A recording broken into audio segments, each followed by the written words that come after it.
Hello and welcome to another episode of History Mysteries. Today we are going to be looking into the lost treasures of the Knights Templar. Did I slap on a mostly full face of makeup for this? Yes. Why? I wanted to wear one of my new lipsticks. Well, kind of lipstick. It's like liquid lipstick. If there are any weird noise interruptions, my dad is mowing the lawn. I'm filming this a day early because I wanted to film a different video for my channel tomorrow. But we shall get into what became of the treasure of the Knights Templar. This is from this book I found at Barnes & Nobles. This isn't sponsored. I got it for like $10. But yeah, it's really cool. I got this one and then Lost Civilizations, and I'm gonna be using these a lot. Now, first things first. If you are not religious or you don't really know religious history, so the Knights of Templar are an order of medieval crusading knights that were founded in the Holy Land, which Holy Land for Christianity and Islam and Judaism is Jerusalem. They were founded in 1119, and then they were dissolved in Europe in 1312. So the Templar Knights were hired to fight in the Crusades, but they were also guarding treasures. Now, we don't know entirely what happened to the treasure, which is where we get into today. Now, in order to kind of understand kind of like the claims of fabulous wealth and stuff like that of the Templars and like their guardianship of such relics like the Holy Grail and the Ark of the Covenant, you kind of need to understand the history of Jerusalem a little bit and kind of like what the Crusades are. So the Crusades were a series of religious wars between the Muslims and the Christians. I'd say mainly Christian.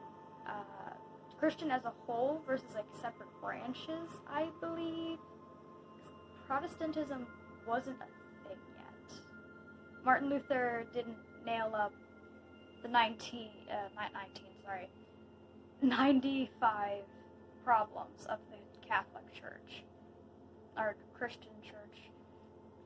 Christianity, I think, is one of the oldest branches, but for the most part, this is just Christianity as a whole. So, the capital city of Israel, which is kind of like the Holy Land, and then Jerusalem is the city of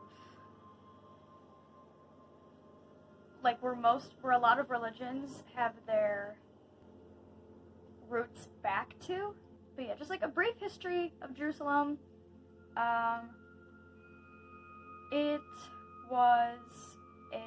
Jerusalem was the leading city of Judea, a client kingdom, and later province of the Roman Empire. On the site of the second temple built by King Herod the Great, a Jewish revolt in 70 AD, I suppose. I think they said CE. I'll be honest, I'm not entirely sure what CE stands for. AD is after death for Jesus. I'm not sure what the not religious CE stands for. I'll be honest. But a Jewish revolt in 70 CE left the city in ruins, the temple demolished, and its treasures carried off by the Romans. And instead, the Romans built a pagan city dedicated to the father of the gods, Jupiter, which they stole from the Greeks, who was Zeus. But that's not my realm. The mythology section is going to be Sam. The first Christian emperor, Constantine the Great, had pagan temples demolished and rebuilt Jerusalem as a Christian city, which many Christendoms, most which became Christendom's most important pilgrimage site in 13. I don't know why I can't read today. 11th century, Islamic tolerance of Jerusalem's Christians gave way to persecution. This caused consternation and outrage in Western Europe. Although Jerusalem had been under Muslim rule since the 7th century, at the time, the fledgling nation-states of Europe were in no state to intervene. By the end of the 11th century, however, Europe and the Roman Catholic Church were more settled and self-confident. In 1905, the Pope answered an appeal from the Byzantines, whose territories had been overrun by the Turks. Although what they asked for was mercenary force to help them reestablish their rule, what they got was a full-scale crusade led by members of Western Europe nobility, whose new kingdoms and principalities in the Holy Land would become known as the Kingdoms of Outremer. Though the Crusades weren't just like a couple, there were a bunch of Crusades, and honestly, they all failed. They all failed terribly. In fact, the Children's Crusade's the one that made me sad, because a bunch of kids were just led to their death, and pretty much all of them died, and it was kind of terrible to read about. Blood-soaked conquest. The conquest of the Holy Land was a particularly bloody and violent episode. Among the worst atrocities carried out by the Crusaders was the massacre of Jerusalem's Jewish and Muslim populations when the city fell in 1099. Unlike the Muslim rulers of the city, who had reopened the Christian places of worship and allowed pilgrims to visit the Holy Land, the Crusaders were ruthless in their suppression of both Islam and Judaism. The foundation of the Latin and Roman Catholic Kingdom of Jerusalem, 1099 to 1292, was drenched in Jewish and Muslim blood. Now that you have kind of like a background a little bit, let's get into the knights themselves. The Knights Templar was one of 36 orders of Christian knights created between the 11th and 16th centuries. They were not particularly secretive, nor did they ever claim to have found the Holy Grail or the Ark of Covenant, which they would have proudly put on display if they had. What set them apart was financial success. In part, this was because of their close association with Jerusalem and the Holy Land, but it was also because of their business acumen. Although the brethren had taken vows of individual poverty, these did not stop them from making huge amount of monies for the order, so that's kind of like a money laundering scheme. They can't individually be rich, but they can be rich together. They pioneered international banking by taking deposits of Europe from pilgrims and knights traveling to the Holy Land and issuing them with letters of credit that could be redeemed in Jerusalem. They also owned farms, vineyards, and a trading fleet, which earned them considerable sums. So basically, they were scamming other people who were coming to the Holy Land out of money, with showing them it's kind of like a ticket. It's a ticket. You pay for a piece of paper that allows you into something, when honestly they didn't even really need it. The Sultan of Egypt and Syria retook Jerusalem in 1187, and Acre, the last stronghold of the Kingdom of Jerusalem, in 1192, destroying the last remnants of Outremer and forcing the withdrawal of the Templars' island of Cyprus. I don't know how to pronounce that. I'll put it up on screen what the word is, because I know I'm going to butcher it. I don't know French. Although the orders, here's the word, had been eliminated, it continued to trade and amass wealth and act as like a bank for royal houses of Europe. Lending to commoners was relatively safe, but lending to medieval monarchs was always a risky business. You might lose both your gold and your head. Now we're getting into the downfall. So after the fall of Jerusalem, the Templars were still based in Cyprus, which was now a tax haven because they're making all this money.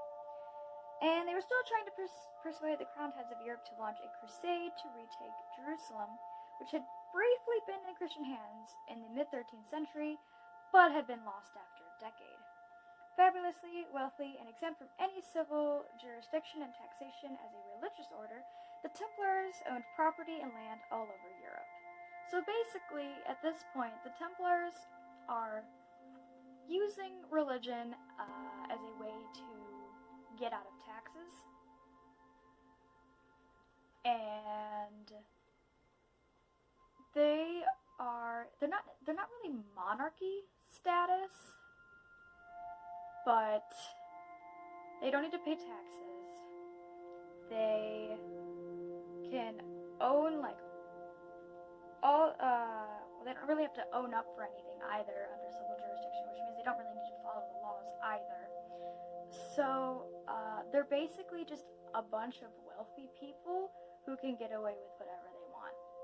So rich people in any time period ever. They continued their banking activities, lending vast sums to Philip IV, the Fair of France, who was constantly in debt, paying for his father's and his own wars against the Spanish and English. In 1306, he arrested and exiled the French Jews so that he could seize their considerable assets. Despite his sequestrations of other people's money and property, Philip was always on the lookout for more cash. So, any rich person ever. In 1307, Philip summoned the Grand Master of the Templars, Jacques de Molay. I don't think I'm saying that right, but I can put it up for you. So Philip summoned this dude to try and plan a new crusade, and de Molay, I'm reading it how it's spelled. I guarantee you that's not how it's pronounced. I'm an uneducated American. Arrived with 150,000 gold florins and several hundredweight of silver to fund the enterprise. What he encountered, however, was deceit and treachery. Philip, who had borrowed heavily from the order, had decided that instead of paying them back, he would seize their wealth in France and encourage his fellow monarchs in Europe to do the same. He had Jacques arrested and instructed his officials to arrest all the Templars in France. He accused the brethren of blasphemy, idolatry,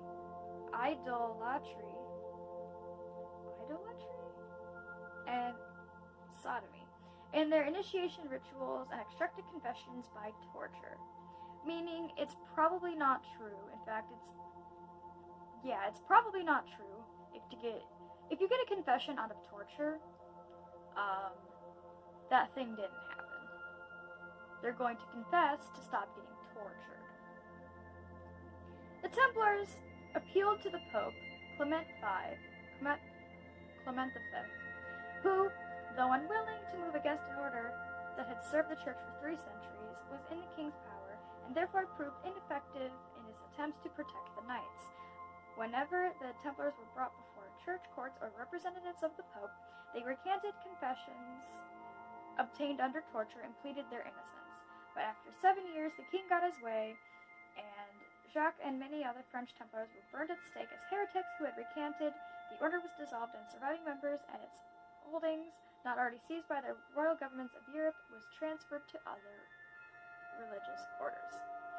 And what of the fabled treasure of Templars? There is a good chance that it did exist, but there's a good chance that it exists, considering it's what caused their downfall. But there's nothing really occult, cursed, or secret about it. They owned land, houses, estates, castles, churches, vineyards, and a fleet of merchant ships, reliquaries made of precious metals and gems, a great deal of gold and silver, bullion given as donations, left to them as legacies, and earned from their many business activities. So, the treasure, there was definitely money. There's definitely money and jewels and that kind of stuff. But it's all gone now. Probably there's a good chance that it was taken by the monarchs and divvied up in some sort of way. It was probably in France first. We're not really sure where it is, what happened to it, because we're not entirely sure what all it was. I chose this because I've always been fascinated with like religious history and that kind of stuff, and I love gems and money and jewels and treasure. So a lot of people, when they think of treasure, they mostly think of like pirate treasure. They think of like coins and jewels and like gold, like statues or something, or like, you know, like gold dishware, like a gold plate, maybe like a goblet. A lot of times they don't always take account that treasure doesn't necessarily mean money. Now, they definitely had a ton of money. We don't know where it is. However, there are like castles and vineyards. A lot of stuff doesn't exist anymore. I don't know if there's anything been like excavated or anything, but I do find it very interesting how they like fought a lot of crusades. They like did all this stuff that was like holy and religious and like for God and the church. And in the end, the monarchs got their way, and they were most of them were burned at the stake, or they had to go to other religious orders. Probably non-friends. If any of you were wondering, apart from the one brief like few years that Christians held the Holy City, they did not win the Crusades.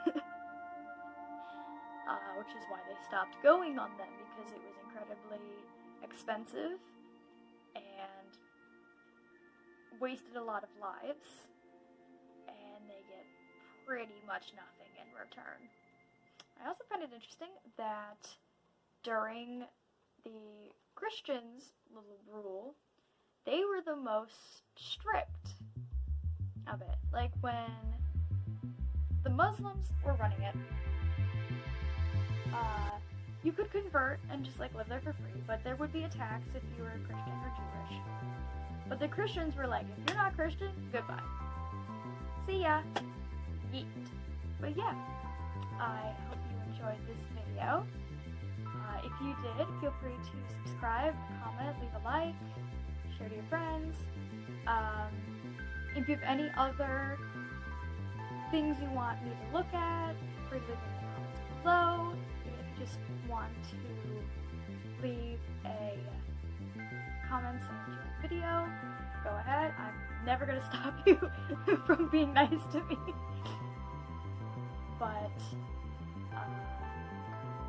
there will be a new season of group videos. Each month has a theme, but this month is going to be really interesting. It's something that everyone has a fascination with in some way, or they're at least kind of interested in. I've noticed. But yeah, make sure to come back on Friday for the group videos. Next week will be Sam on Monday, Aaron on Wednesday, and group videos are every Friday. And I hope to see you again. Bye.